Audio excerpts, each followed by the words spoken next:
রাজনীতির মঞ্চে কখনো কখনো এমন নাটক মঞ্চস্থ হয় যার চিত্রনাট্য কেউ লেখেনি, অথচ মঞ্চে উঠে গেলে দর্শক বুঝতে পারে না এটি পরিকল্পিত নাকি দুর্ঘটনা। ত্রয়োদশ জাতীয় সংসদ নির্বাচনের মাঠে ঠিক এমনই এক অদ্ভুত নাটক শুরু হয়ে গেছে, আর এই নাটকের প্রধান চরিত্রে রয়েছে বাংলাদেশ জাতীয়তাবাদী দল। তবে তারা নায়ক নয়, বরং নিজেদের তৈরি ফাঁদেই জড়িয়ে পড়েছে ধীরে ধীরে। গল্পের শুরুটা হয়েছিল মনোনয়ন বাণিজ্যের রহস্যময় অধ্যায় দিয়ে। রুমিন ফারহানার মতো জনপ্রিয় মুখ থেকে শুরু করে বিএনপির হেভিওয়েট নেতাদের একের পর এক বাদ দেওয়া হলো দলীয় মনোনয়ন তালিকা থেকে। সেদিন অনেকে অবাক হয়েছিলেন। কানাঘুষা শুরু হয়েছিল নেতাকর্মীদের মধ্যে। কেউ কেউ বলছিল বিএনপিকে নিজের পায়ে নিজেই কুড়াল মারছে, আবার অনেকে মনে মনে ভাবছিল এটা নিশ্চয়ই কোনো গভীর কৌশল। হয়তো এই হেভিওয়েটরা স্বতন্ত্র প্রার্থী হয়ে জিতবেন, তারপর মূল দলে ফিরে আসবেন। মাঝখান থেকে মিত্রদের বোঝানো যাবে যে চেষ্টা তো করা হয়েছিল, কিন্তু কে জানতো এই কৌশলে একদিন বিএনপির গলার কাটা হয়ে বিঁধবে। সময়টা এখন নির্বাচনী উত্তাপের। সারা দেশের রাজনৈতিক মেরুকরণের এক অদ্ভুত সন্ধিক্ষণ চলছে। আর ঠিক এই মুহূর্তে বিএনপির অন্দরমহলে যে অস্থিরতা দানা বেঁধেছে তা সাধারণ মানুষের চোখে ধরা না পড়লেও রাজনৈতিক পর্যবেক্ষকদের কাছে স্পষ্ট।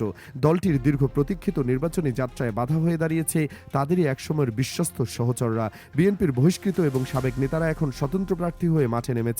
তাদের এই হঠাৎ বিদ্রোহ শুধু দলের শৃঙ্খলাকে প্রশ্নবিদ্ধ করেনি, নির্বাচনী মাঠে এক সম্পূর্ণ নতুন সমীকরণের জন্ম দিয়ে দিয়েছে। খবর আসছে যে সারা দেশে এখন ৭৮টি আসনে বিএনপির বিদ্রোহী প্রার্থীরা বুক চিরিয়ে লড়ছেন। এই সংখ্যাটি ছোট মনে হতে পারে, কিন্তু এর প্রভাব কতটা গভীর হতে পারে তা বুঝতে হলে একটু গভীরে তাকাতে হবে। প্রশ্ন উঠছে, এই বিদ্রোহীরা বিএনপির জন্য কতটা মাথা ব্যথার কারণ হবে। তবে তার চেয়েও বড় এবং ভয়ঙ্কর প্রশ্ন হলো, এই সুযোগে জামায়াতে ইসলামী কতটা লাভবান হয়ে যাচ্ছে। রাজনৈতিক বিশ্লেষকরা এক অদ্ভুত পর্যবেক্ষণ তুলে ধরেছেন। তাদের মতে জামায়াতে যেন ওত পেতেছিল এই মুহূর্তটির জন্য। দীর্ঘদিন ধরে তারা এমন একটি সুযোগের অপেক্ষায় ছিল যা তাদের নিজেদের তৈরি করতে হবে না, আর সেই সুযোগ এখন বিএনপি নিজেই তৈরি করে দিয়েছে। জামায়াত এখন বিএনপির ফেলে দেওয়া কাঁটা দিয়ে বিএনপিকে বিদ্ধ করার কৌশল দিয়েছে। অর্থাৎ বিএনপির ভোট ব্যাংক যখন তাদেরই বিদ্রোহীদের কারণে ভাগ হয়ে যাচ্ছে, তখন সেই ফাঁক দিয়ে জয়ের বন্দরে পৌঁছে যেতে চাইছে জামায়াতের জোট। বিএনপির এই বিদ্রোহী প্রার্থীরা শুধু যে নিজ দলের ক্ষতি করছেন তা কিন্তু নয়, জোটের শরিক দলগুলোর কপালেও চিন্তার ভাঁজ ফেলে দিয়েছেন তারা। বিএনপির এবার ২৯২টি আসনে ধানের শীষ প্রতীকে প্রার্থী দিয়েছে, আর শরিকদের জন্য ছেড়ে দিয়েছে মাত্র ৮টি আসন। এই সীমিত আসনের মধ্যেও নানা বিতর্ক তৈরি হয়েছে, কারণ যখন যোগ্য এবং ত্যাগী নেতাদের বঞ্চিত করে প্রবাসী বা নিষ্ক্রিয় নেতাদের হাতে ধানের শীষ তুলে দেওয়া হয়েছে, তখনই বিস্ফোরণ ঘটেছে তৃণমূল বিএনপিতে। ঝালকাঠি, নাটোর, শেরপুর বা কুমিল্লার মতো জেলাগুলোতে বিদ্রোহীদের একটি অংশকে সাময়িকভাবে শান্ত করা গেলেও অধিকাংশ আসনে বিদ্রোহী প্রার্থীরা অনড় অবস্থানে আছেন।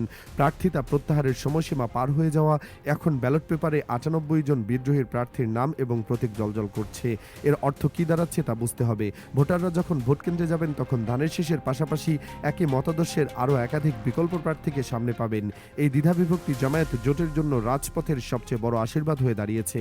জামায়াতে ইসলামী এবার তাদের নির্বাচনী কৌশল সাজিয়েছে অত্যন্ত সূক্ষ্মভাবে। দলের ভেতরে এবং বাইরে তারা এটা জাহির করার চেষ্টা করছে যে তারা কারো দয়া বা পরিস্থিতির উপর নির্ভর করে জিততে চায় না, কিন্তু তলে তলে হিসাবটা একদম ভিন্ন। বিশেষ করে ঢাকা এবং ময়মনসিংহ বিভাগের আসনগুলোতে জামায়াত ঐতিহাসিকভাবে কখনোই খুব সুবিধাজনক অবস্থানে ছিল না।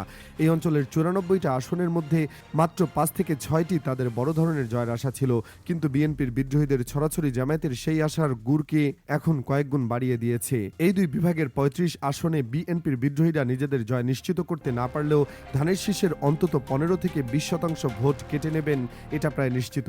আর এই পরিমাণ ভোট কমলেই জামায়াতের প্রার্থীরা মূল প্রতিদ্বন্দ্বিতায় চলে আসবেন।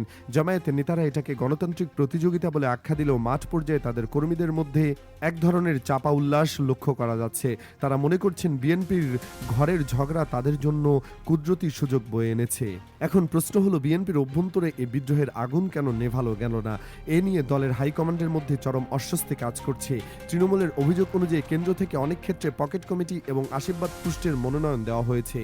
যারা বছরের পর বছর জুলুম সহ্য করেছেন এবং রাজপথে লড়াই করেছেন, তাদের মূল্যায়ন না করা এবং উটকো নেতাদের গুরুত্ব দেওয়া ক্ষোভের অনল ছড়িয়ে পড়েছে। এই ক্ষুব্ধ নেতারাই এখন স্বতন্ত্র ব্যানারে মাঠে নেমেছেন। তারা শুধু নির্বাচনে করছেন না, বরং বিএনপির প্রাতিষ্ঠানিক ভোট ব্যাংক থেকে নিজেদের দিকে টেনে নিচ্ছেন। এতে করে বিএনপি মনোনীত প্রার্থীরা একদিকে যেমন রাজপথের প্রতিপক্ষকে মোকাবেলা করছেন, অন্যদিকে ঘরের ভেতরেই ছায়াযুদ্ধ লড়তে হচ্ছে তাদের। নজরুল ইসলাম খানের মতো হেভিওয়েট নেতারা বিষয়টিকে জনপ্রিয়তার লড়াই বলে হালকা করার চেষ্টা করলেও বাস্তবে জমিন বিএনপির জন্য ক্রমশ পিচ্ছিল হয়ে উঠছে।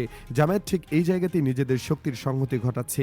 দেশের পশ্চিমাঞ্চলে জামায়াতের প্রভাব চিরকালই বেশি ছিল। রংপুর, রাজশাহী এবং খুলনা বিভাগের ১০৮টি আসনের মধ্যে তারা ১০০টিতে সরাসরি প্রতিদ্বন্দ্বিতা করছে। এই অঞ্চলটি জামায়াতের কাছে তাদের প্রধান দুর্গ হিসেবে পরিচিত। তবে এই দুর্গ আরও বেশি শক্তিশালী হয়েছে বিএনপির অভ্যন্তরীণ কোন্দলের কারণে।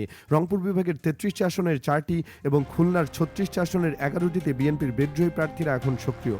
ফলে যে আসনগুলোতে বিএনপি এবং জামায়াতের মধ্যে হাড্ডাহাড্ডি লড়াইয়ের সম্ভাবনা ছিল, সেখানে বিএনপি এখন অনেকটা ব্যাকফুটে চলে গেছে বলে তথ্য এসেছে গণমাধ্যমে।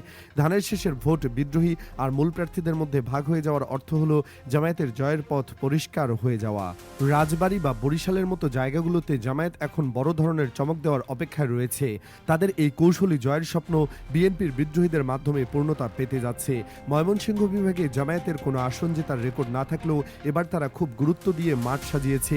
শেরপুর ১ এবং ময়মনসিংহ ৬ আসনের মতো জায়গাগুলোতে জামায়াতের নিজস্ব একটি শক্তিশালী ভোট ব্যাংক গড়ে উঠেছে।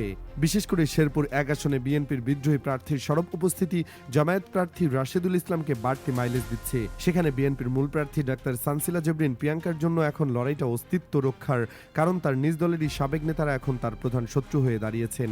জামায়াত এই সুযোগে নিজেদের সুসংগত ভোটারদের ব্যবহার করে জয় ছিনিয়ে আনার স্বপ্নে বিভোর। ঠিক একইভাবে ঢাকা ১৪ আসনে বিএনপির কোন্দল এমন পর্যায়ে পৌঁছেছে যে গুম হওয়া পরিবারের প্রতিনিধি সানজিদা ইসলাম তুলির জন্য পথটা সংকুচিত হয়ে পড়েছে। সেখানে জামায়াত প্রার্থী ব্যারিস্টার আরমানের গ্রহণযোগ্যতা বাড়ছে কেবল বিএনপির দুই প্রার্থীর লড়াইয়ের কারণে। জামায়াতের শরিক দলগুলো এই নির্বাচনী বৈতরণী পার হওয়ার জন্য বিএনপির বিদ্রোহীদের উপর ভরসা করছে।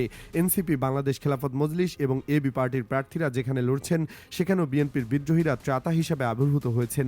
মৌলভীবাজারের ৪ আসনে বিএনপির দীর্ঘদিনের জনপ্রিয় নেতা যখন বিদ্রোহী হয়ে দাঁড়ান, তখন সরাসরি লাভবান হয় এনসিপি বা জামায়াত জোটের ছোট দলগুলো। হবিগঞ্জ কিংবা ব্রাহ্মণবাড়িয়াতেও একই চিত্র দেখা গেছে। ধানের শীষের একনিষ্ঠ সমর্থকরা যখন দেখেন তাদের প্রিয় নেতা স্বতন্ত্র প্রার্থী হয়েছেন, তখন তারা দ্বিধায় পড়ে যান। এই দ্বিধার ফল হিসেবে মূল প্রার্থীরা ভোটের ঝুলি খালি হয়, আর এই ব্যবধানে জামায়াত তাদের শরিকরা এগিয়ে যায়। চট্টগ্রামের ৫টি আসনেও ১২ জন বিদ্রোহী বিএনপির জন্য আতঙ্ক হয়ে দাঁড়িয়েছে। এই আসনগুলোতে বিএনপি আগে থেকেই শক্তিশালী অবস্থানে ছিল, কিন্তু এখন সেই শক্তি খণ্ডবিখণ্ড হয়ে যাচ্ছে নিজেদের মধ্যে বিভক্তির কারণে। চূড়ান্ত বিচারে ত্রয়োদশ জাতীয় সংসদ নির্বাচন জামায়াতের জন্য এমন এক প্ল্যাটফর্ম তৈরি করেছে যা তারা গত ৩ দশকে পায়নি। আওয়ামী লীগবিহীন নির্বাচনে জামায়াত নিজেকে দ্বিতীয় বড় শক্তি হিসেবে প্রতিষ্ঠা করতে চায়, আর তাদের এই উচ্চাভিলাষী লক্ষ্য অর্জনের সবচেয়ে বড় অনুঘটক হিসেবে কাজ করছে বিএনপির বিদ্রোহীরা। বিএনপি যদি দ্রুত এই কোন্দল নিরসন করতে না পারে, তবে ভোটের দিন শেষে দেখা যাবে জামায়াত কেবল তাদের হারানো আসনগুলোই উদ্ধার করেনি, বরং বিএনপির দুর্গগুলোতে নিজেদের পতাকা উড়িয়ে দিয়েছে। কাটা দিয়ে কাটা তোলার যে রাজনীতি জামায়াত শুরু করেছে, তার চূড়ান্ত ফল দেখার জন্য এখন শুধু ব্যালট গণনার অপেক্ষা। বিএনপির হেভিওয়েট প্রার্থীদের মনোনয়ন না দেওয়াকে আসলেই কৌশল নাকি রাজনৈতিক অপরিপক্কতা, তা ইতিহাসের পাতায় বড় এক প্রশ্নবোধক চিহ্ন হিসেবেই থেকে যাবে বলেই মনে করছেন বিশ্লেষকরা। এই মুহূর্তে সবচেয়ে বড় রহস্য হলো বিএনপির কেন্দ্রীয় নেতৃত্বকে এই পরিস্থিতি সামলাতে পারবে, নাকি নির্বাচনের পর আরও বড় ধাক্কা অপেক্ষা করছে তাদের জন্য। জামায়াত নীরবে তাদের দাবার ঘুঁটি সাজাচ্ছে, বিএনপির ঘরের আগুন তাদের জন্য আলোকবর্তিকা হয়ে দেখা দিয়েছে। এই আগুন কে নেভাবে আর কে এর তাপে নিজেকে সেঁকে নেবে, তা দেখার জন্য পুরো দেশ এখন অপেক্ষা করছে।